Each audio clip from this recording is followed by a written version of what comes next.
আল্লাহ রাব্বুল আলামিন আমাদের প্রতি অনেক বড় এহসান করেছেন যে সারা বছরে আমাদের আমল এবং ইবাদতের যে ঘাটতি হয়, ত্রুটি হয়, বিচ্যুতি হয়, অভাব থাকে, সেটা পুষিয়ে নেওয়ার জন্য রমাদানের মতো ইবাদতের বিশাল বড় মৌসুম দিয়েছেন।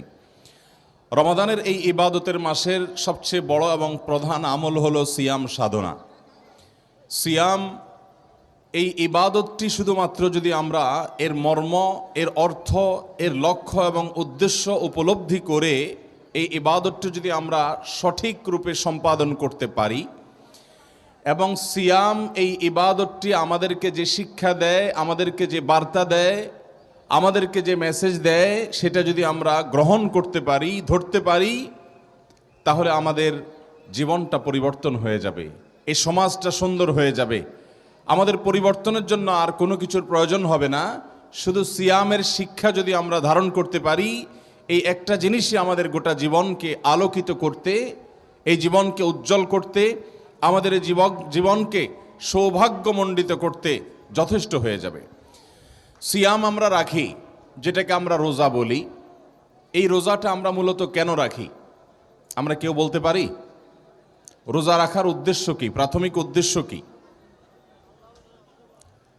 আমরা বেশিরভাগ মানুষ রমজান মাসে রোজা রাখি, কিন্তু রোজা কেন রাখি এই প্রশ্নের উত্তরে আমরা বেশিরভাগ মানুষ সঠিক উত্তর দিতে জানি না।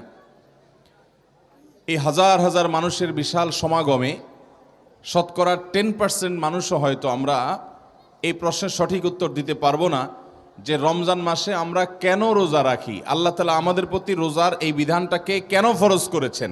আমরা রোজা রাখলে আমাদের কষ্ট হয়, আমাদের ক্ষুধা লাগে, আমাদের তৃষ্ণা লাগে, আমাদের বৈধ অনেক চাহিদা পূরণ করার সুযোগ থেকে আমরা বঞ্চিত হই, আমাদের কষ্ট হয়। তো আমাদের কষ্ট দিলে আল্লাহর কী লাভ? আল্লাহ তাআলার তো কোনো ঠেকা পড়ে নাই আমাদেরকে কষ্ট দিয়ে। তাহলে আল্লাহ তাআলা এই কষ্ট হয় আমাদের জন্য এরকম একটি ইবাদত কেন আমাদের জন্য অবধারিত করলেন, কেন অপরিহার্য করলেন, কেন ফরজ করে দিলেন? এর রহস্যটা কি? আমরা অনেকে বলি আল্লাহর সন্তুষ্টি অর্জনের জন্য রাখি, অনেকে বলি আমরা জান্নাতে যাওয়ার জন্য রাখি। সন্দেহ নাই, নবী করিম সাল্লাল্লাহু আলাইহি সাল্লাম বলেছেন জান্নাতের একটা বিশেষ গেট থাকবে, যার নাম হবে রাইয়ান। রাইয়ান নামক এই গেট দিয়ে আল্লাহ রাব্বুল আলামিন শুধুমাত্র রোজাদারদেরকে প্রবেশ করার তৌফিক দিবেন। এটা রোজাদার জন্য স্পেশাল। কোনো মানুষ ঈমান এনেছে কিন্তু রমজানের রোজা রাখার সুযোগ পায় নাই, তার আগেই তার মওত হয়ে গেছে, তিনি এর মধ্যে নেকামল করে থাকলে জান্নাতে যাবেন, কিন্তু রাইয়ান নামক গেট দিয়ে যাবেন না। ওই গেট দিয়ে প্রবেশ করতে হলে রোজাদার হতে হবে। অতএব রোজা এটা আমরা জান্নাতে যাওয়ার জন্য রাখি, আমরা আল্লাহকে সন্তুষ্ট করার জন্য রাখি, আমরা জাহান্নাম থেকে মুক্ত থাকার জন্য, নাজাতের জন্য রাখি। এই সকল উত্তর যদি আমরা দেই সেটা একদিক থেকে ঠিক আছে, কিন্তু আমি বলেছি রোজার একটা প্রাথমিক লক্ষ্য আছে। যেমন আমরা অজু করি, অজু আমরা কেন করি? সহজ উত্তর, নামাজ পড়ার জন্য অজু করি, অথবা কোরআন স্পর্শ করার জন্য অজু করি, বা তওয়াফ করার জন্য অজু করি। যে বিষয়গুলোতে অজু আবশ্যক সেগুলোর জন্য আমরা অজু করি। কিন্তু অজুর মাধ্যমে আল্লাহর সন্তুষ্টি অর্জন হবে কি হবে না? অজুর মাধ্যমে জান্নাতে যাওয়া যাবে কি যাবে না? হাদিসে আসছে অজুর মাধ্যমে আমাদের গুনাহগুলো ধুয়ে যায়, ছোট ছোট সগীরা গুনাহগুলো মুছে যায় অজুর মাধ্যমে।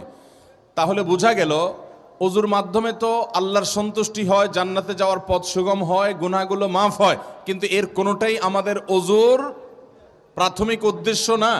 আমাদের অজুর প্রাথমিক উদ্দেশ্য হলো অজু করে আমরা পবিত্র হয়ে নামাজ পড়ব কিংবা কোরআন স্পর্শ করব, এগুলো হলো প্রাথমিক উদ্দেশ্য। ঠিক একইভাবে আমরা যে রমজানে রোজা রাখি, এই গোটা মাস জুড়ে সিয়াম সাধনা করি, এটারও একটা প্রাথমিক লক্ষ্য আছে, এর একটা প্রাথমিক উদ্দেশ্য আছে। সে উদ্দেশ্যটা কি? আল্লাহর সন্তুষ্টি, জান্নাত লাভ, জাহান্নাম থেকে মুক্তি, এটা হলো রোজার ফাইনাল এবং চূড়ান্ত লক্ষ্য, শেষ উদ্দেশ্য। কিন্তু রোজার একটা প্রাথমিক উদ্দেশ্য আছে, একটা প্রাইমারি টার্গেট আছে। সেটা কি? তাকওয়া অবলম্বন করা, মুত্তাকি হওয়া। আল্লাহ রাব্বুল আলামিন কোরআনে হাকিমে বলেছেন, কুতিবা আলাইকুমুস সিয়াম কামা কুতিবা আলাল্লাযীনা মিন ক্বাবলিকুম, তোমাদের উপরে সিয়ামকে ফরজ করা হয়েছে যেমনিভাবে তোমাদের পূর্ববর্তী উম্মতদের উপর সিয়াম ফরজ করা হয়েছিল, ঠিক একইভাবে তোমাদের উপরে সিয়াম ফরজ করা হয়েছে। এর উদ্দেশ্য হলো লাআল্লাকুম তাত্তাকুন, যেন তোমরা মুত্তাকি হতে পারো, যেন তোমরা তাকওয়া অবলম্বন করতে পারো, যেন তোমরা আল্লাহ ভীরু হতে পারো, যেন আল্লাহর ভয় অন্তরে জাগ্রত করে তার মাধ্যমে আল্লাহর আদেশ নিষেধগুলোকে মেনে চলতে পারো। সেই তাকওয়া হাসিলের উদ্দেশ্যেই তোমাদের জন্য রমজান মাসের এই সিয়াম সাধনাকে, সওম বা সিয়াম রাখা, যেটাকে আমরা রোজা বলি, এটাকে ফরজ করা হয়েছে। এর উদ্দেশ্যই হলো যেন আমরা মুত্তাকি হতে পারি। আজকে আমার আলোচনার বিষয় হলো সওম বা সিয়াম কিভাবে আমাদেরকে মুত্তাকি বানায়, রোজা রাখলে আমরা কিভাবে তাকওয়া হাসিল করতে পারবো, এর মাধ্যমে তাকওয়া হাসিলের রুটটা কি, পথটা কি, উপায়টা কি, সে নিয়ে আমরা কথা বলবো। তার আগে আমরা এই যে রোজা রাখার একটা প্রাথমিক লক্ষ্য বলেছি, আরেকটা চূড়ান্ত লক্ষ্য বলেছি, এই বিষয়টা একটু বোঝার চেষ্টা করি। আপনি নিয়ত করেছেন যে মক্কায় গিয়ে উমরা সম্পাদন করবেন, মদিনায় গিয়ে মসজিদে নববী জিয়ারত করবেন, আপনার নিয়ত হয়েছে আপনি উমরার সফরে যাবেন। এর জন্য আপনি টাকা পয়সা জমা দিয়ে পাসপোর্ট, ভিসা সব কিছু কমপ্লিট করে আপনার আগামীকালকে ফ্লাইট, আপনি এখন এই নোয়াখালীর কোম্পানিগঞ্জ জেলা থেকে গাড়িতে চড়ে বসেছেন, হাতে পাসপোর্ট, টিকিট সব কিছু আছে। আপনি এই গাড়িতে উঠেছেন কেন? আপনার উদ্দেশ্য কোথায় যাওয়া? এই গাড়িতে মক্কা যেতে পারবেন? তাহলে মক্কা যাওয়া কেমন উদ্দেশ্য হলো? এই গাড়িতে যে উঠছেন, এই গাড়িতে করে কোথায় যেতে চাচ্ছেন? এয়ারপোর্ট পর্যন্ত আপনি যেতে চাচ্ছেন। তাহলে আপনার এই গাড়িতে ওঠার প্রাথমিক উদ্দেশ্য হলো এয়ারপোর্ট পর্যন্ত, ঢাকা বিমানবন্দর পর্যন্ত যাওয়া। এটা হলো প্রাথমিক উদ্দেশ্য। আর আসল এবং মেইন উদ্দেশ্য হলো মক্কায় গিয়ে উমরা করা।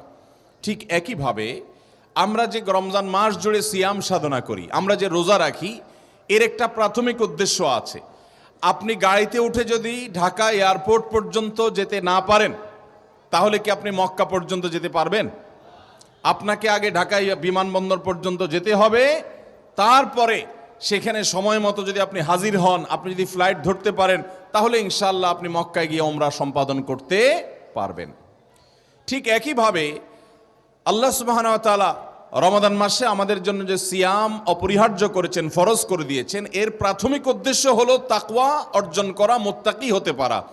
আমাদের সিয়াম যদি আমাদেরকে মুত্তাকি বানায়, আমাদের সিয়াম সাধনার মাধ্যমে যদি আমরা তাকওয়া চর্চা করতে পারি, তাহলে সিয়ামের প্রাথমিক লক্ষ্য হাসিল হলো, অর্জিত হলো। আর প্রাথমিক লক্ষ্য যদি অর্জিত হয়, ইনশাআল্লাহ সিয়ামের চূড়ান্ত লক্ষ্য আল্লাহর সন্তুষ্টি, জাহান্নাম থেকে মুক্তি, জান্নাতের রাইয়ান নামক গেট দিয়ে জান্নাতে প্রবেশ, এ সব কিছু অর্জিত হবে, হাসিল হবে শুধুমাত্র তখনই যখন আমরা সিয়ামের প্রাথমিক লক্ষ্য তাকওয়া অর্জন করতে পারবো।